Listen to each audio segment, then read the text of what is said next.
Our sixth speaker is Jim Ewan, with a speech entitled In Defence of the Weaker Sex.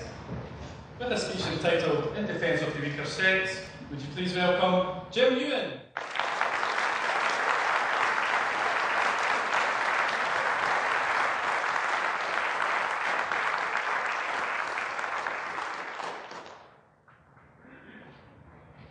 Diamonds, everybody knows, are a girl's best friend.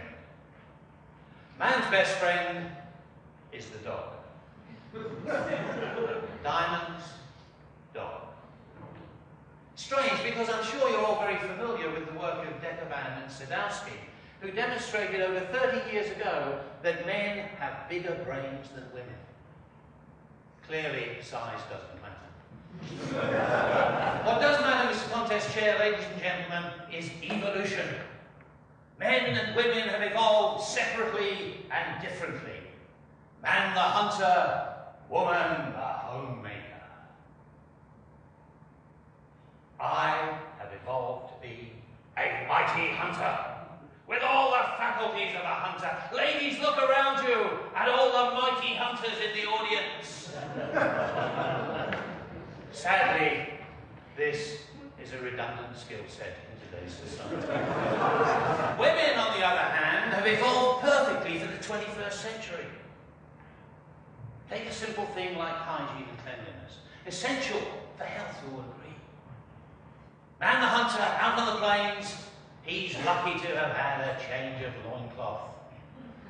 He didn't evolve to dust furniture, clean windows, vacuum. You don't try to vacuum the Great Plains, for goodness sake.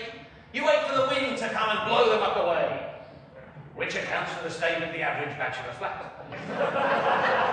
Woman back home in the cave has all the facilities for cleanliness, even large rocks down by the stream on which to pound her clothing clean. As a result, today's woman has many categories of clothing.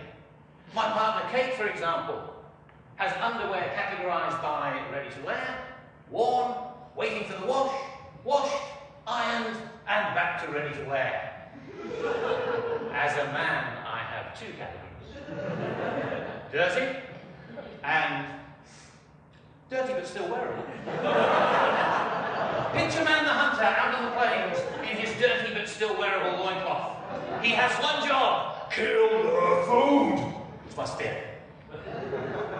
Woman back home in the cave has many jobs. Cook the food, clean the cave, deal with the children, look after the neighbours. All to be performed at the same time. Thus, woman has evolved into a multitasking creature, and man has not. So I am unable to hear my partner Kate talking to me when I'm reading my newspaper. I'm not ignoring you, darling, it's evolution. I can't do two things at once, so my hearing has temporarily switched off. And talking of hearing, Man the Hunter, of course, has ears best tuned to the lower animal frequencies. Women, you would have noticed, speak at high frequencies. In my car the other day, I was convinced the transmission was packing up. Or maybe the differential was falling apart in the rear axle. I couldn't work it out. And then I realised that irritating high-pitched whine tapped, encouraging me from the back seat. I could relax again. Relaxing, of course, being one of the things that we men do too well for our own good. You see, researchers show that when a man relaxes, his brain closes down. Not so a woman. No matter how relaxed she may be, her brain is working, monitoring, calculating. Thus, she always hears the burglar, even if it is next door's cat, and he does not. He's sitting in his chair with a beer, the television is on, his brain is in neutral. She is doing the ironing, feeding the children, deciding what to wear at the next big social event, and continually monitoring the entire neighbourhood. What awesome powers these women do. Men are good at some things.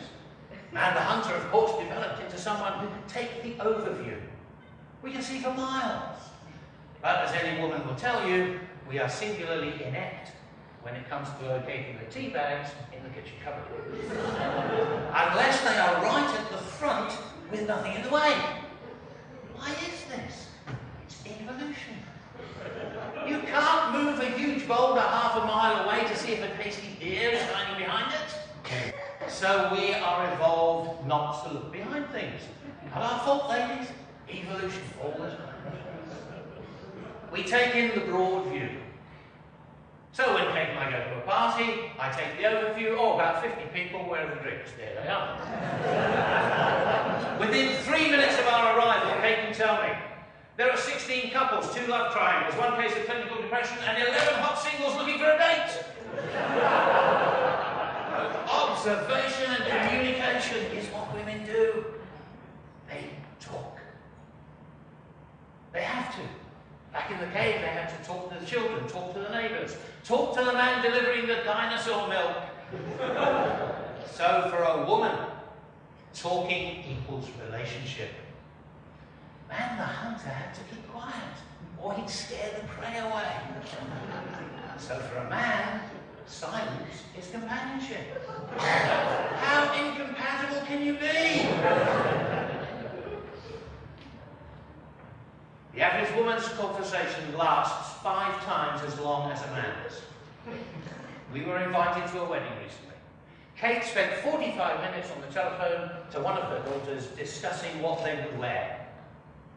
I had a similar conversation with a friend of mine. What am I wearing, Bill? A suit. How about you? The same? Oh, see you on Saturday. That, my friends, was a long conversation for a man. Most male-to-male communication consists of single words and grunts. Hi, pint? Yeah, thanks.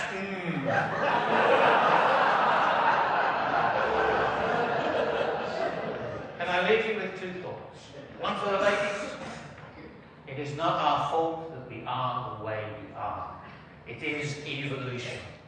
Man is heading down an evolutionary dead end. For goodness sake, have pity! Gentlemen, we are mighty hunters. We're also weak sex.